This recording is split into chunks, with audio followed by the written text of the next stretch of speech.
Assalamualaikum warahmatullahi wabarakatuh. Kembali lagi bersama channelnya DMT, Dunia Militer Terkini. Di video kali ini kita akan membahas tentang update berita militer Indonesia. Ada apakah? Mari kita bahas ulasannya di sini.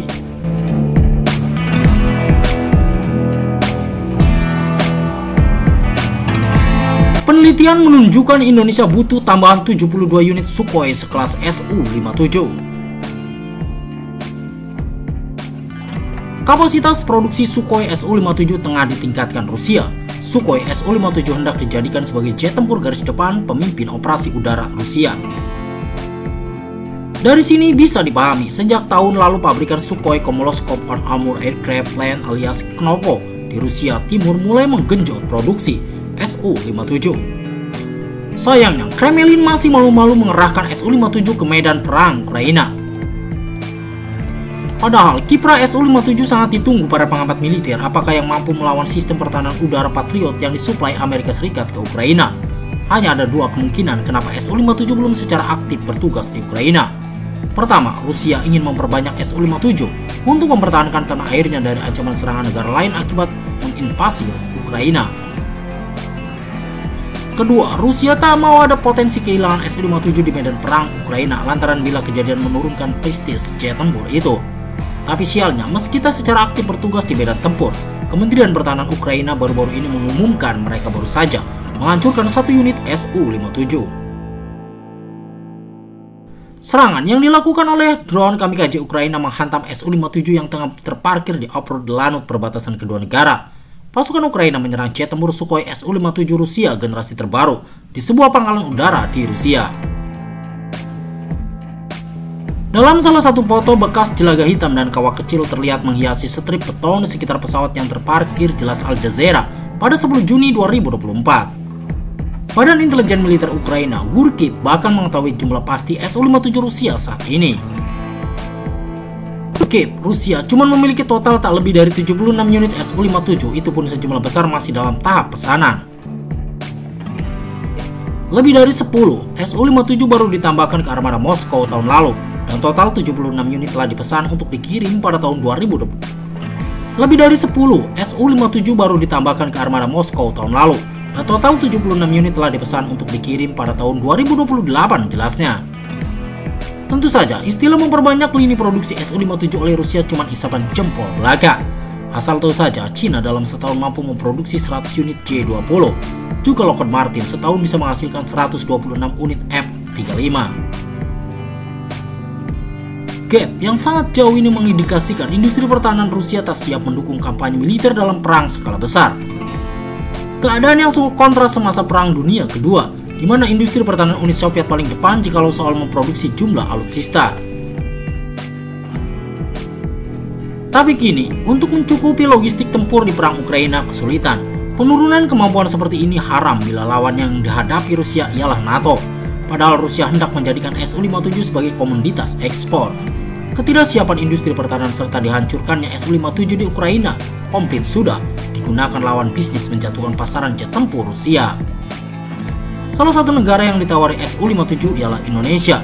Indonesia dan dua negara lain di Asia Tenggara ditawari Su-57 oleh Rostec Rusia. Dan sebetulnya Indonesia memerlukan tambahan Sukhoi sebanyak 72 unit sekelas Su-30, Su-35 atau Su-57. Atau Indonesia akan berupaya menambah lebih banyak pesawat tempur dari berbagai jenis jika dana tersedia. Namun pembelian 4 skadron yang terdiri dari 72 Sukhoi misalnya akan menelan biaya setidaknya 7 miliar dolar Amerika Serikat di samping biaya operasional, jelas peneliti dari ASPI Strategis pada November 2013. Semoga semua perencanaan Indonesia untuk memiliki ratusan jet tempur segera terwujud, terutama jet tempur generasi kelima.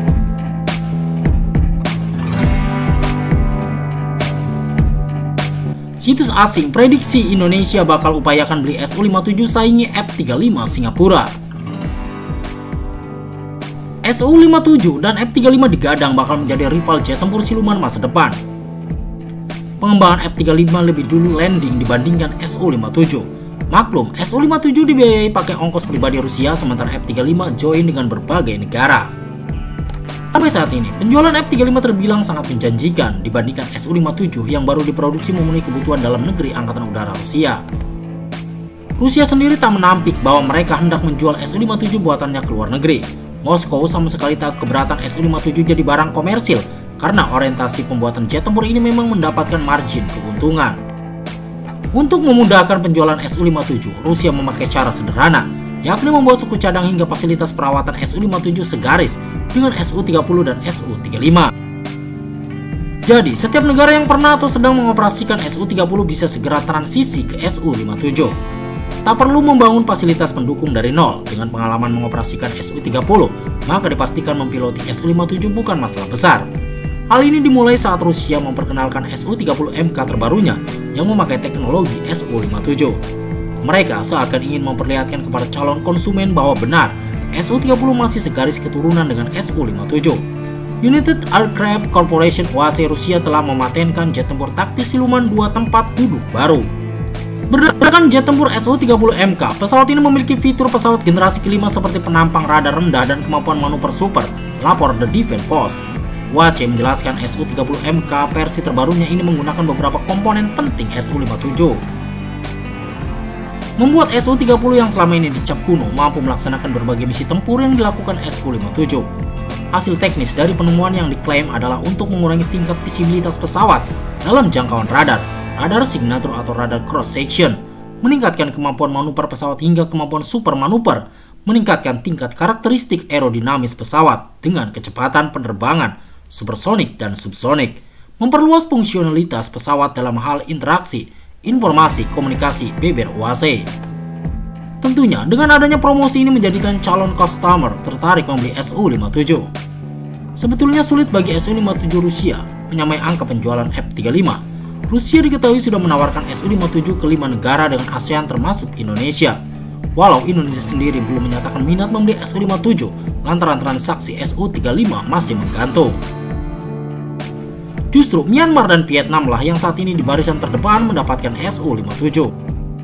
Di Asia Tenggara, secara lebih luas, Vietnam dan Myanmar kemungkinan besar akan menjadi klien pertama Su-57, jelas situs asing militer Watch Magazine pada 24 Februari 2024.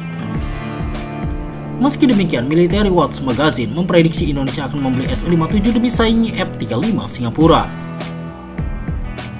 Negara tetangga terdekat Singapura, Malaysia, dan Indonesia sebetulnya diperkirakan akan mempertimbangkan untuk membeli pesawat tempur generasi kelima mereka, yaitu Su-57 Rusia. F-35 secara efektif tidak tertandingi dan hampir tidak tertandingi ketika beroperasi di wilayah tersebut, jelasnya.